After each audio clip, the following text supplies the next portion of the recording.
Welcome back. I'm here with Karen Farfan. In the previous episode, we did a topic brainstorm and then keyword research, so we know the title of the video that we're going to film. And in this episode, we're gonna script it out, and it's actually much easier than writing a script. So if the word script, discourages you, know that this is easy and the content will come out way better. That's what we're going to cover today.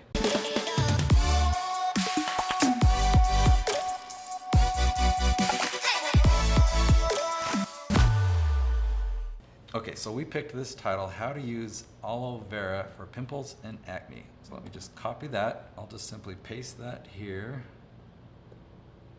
And I'll turn on numbering so we know that this is video number 1. The best way that I love to prepare and recommend that my clients prepare is according to bullet points or talking points. One, you might want to just introduce, like, is aloe vera a good option? Maybe give a history of it, or just let people know what aloe vera is depending on the audience and how familiar they are with it. And then you can kind of go into the specifics. So do you have any rough outline of what you might cover in the video? And then I can guide you from there. Where to get aloe vera.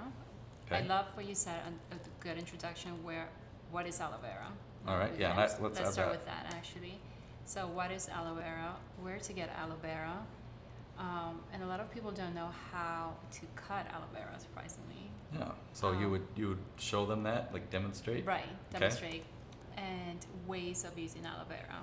And that will be a demonstration also. You can put it directly on your skin, you can drink it. Do you have any stories of experiences? Yes, personal stories. I never had acne, but I think it's because my mom will put aloe vera on me since I was a little girl. Mm-hmm. She just always used it once a week.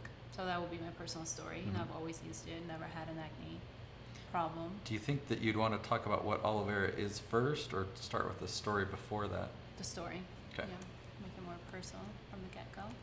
All I'm doing here is just putting down like notes or memory joggers. Okay, first I'm going to share my story, then I'm going to answer the question, what is aloe vera, then talk about where to get it, and then I'm going to do a couple demonstrations. Anything else?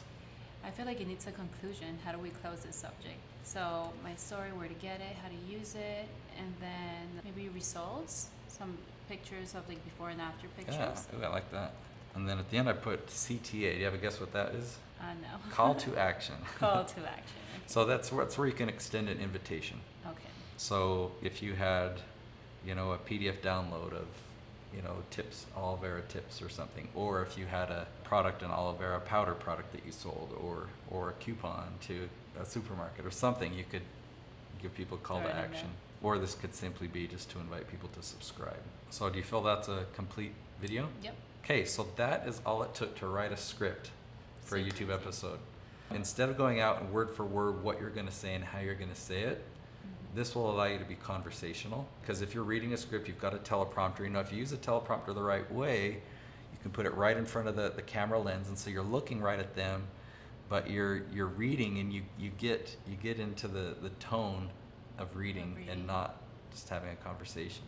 So I recommend not using a script. There's a benefit to scripts sometimes, but that's usually for a promo video when there's exact language that's necessary.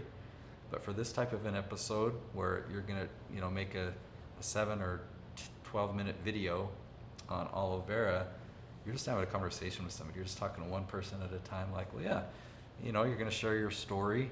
So I think this is a really good outline. Do you feel that there is any benefit of writing about every one of them? Kind of just read it through, forget about it, and then be natural on camera? I have some clients that like to do that. They feel that if they've written it out ahead of time, they don't really read it, and that's beneficial to them. For me, it takes a lot of time. If I'm going to be doing preparation work for 20 episodes, so it's 100 minutes. It's rounded up to a couple of hours of prep time. If I'm writing a script out, that's going to be a day or two of prep time. Mm-hmm. The more preparation you put into a video, it should translate into the more valuable the video is, but at the same time, you're busy, I'm busy, and what's realistic? If it's really going to take that much preparation time, it's probably going to be less likely that I'm actually going to film these episodes. This is going to be a valuable video. If you prepared it, how much more valuable is it going to be?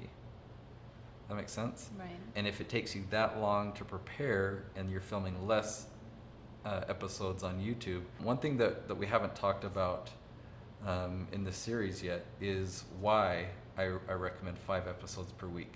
YouTube loves consistency and they love volume. And while there are different strategies, there are channels that succeed just launching 1 episode per week. Those are mostly entertainment type channels or content that will go really viral, or it does have a much higher production quality. For how-to type content, and we're basing most of our strategy on search, I've found that this strategy works extremely well when you do 5 episodes or more per week. And at the 4-month mark, when you do that quantity, YouTube will then start to promote your content. It doesn't happen when you're doing less than that. So that's why I recommend preparing this way, preparing a simple outline, because it's realistic. Mm-hmm. The content's still going to be valuable. You make a 10-minute episode, and on average people are watching 4.5 minutes of that. That's enough for YouTube to promote your channel. So yeah, we could probably make the video better and get it up to 6 or 7 or 8 minutes of watch time. And I'm not saying to cut corners, but I just like to be realistic and be efficient and get results. So what are your thoughts on that? What about if you do more than 10 minutes? Do you feel like 10 minutes is the max that we're YouTube recommends between 7 and 16. Mm-hmm. And even though they put out that number 7 to 16, my best performing video is over 20 minutes. So you don't necessarily want to go too long just intentionally, but if you can keep people's attention, then there's no reason to turn off the camera. That makes sense? So if you can go longer and you really keep people's attention, then go for it. Perfect. Well, thank you for showing how to write a mini script. Yeah.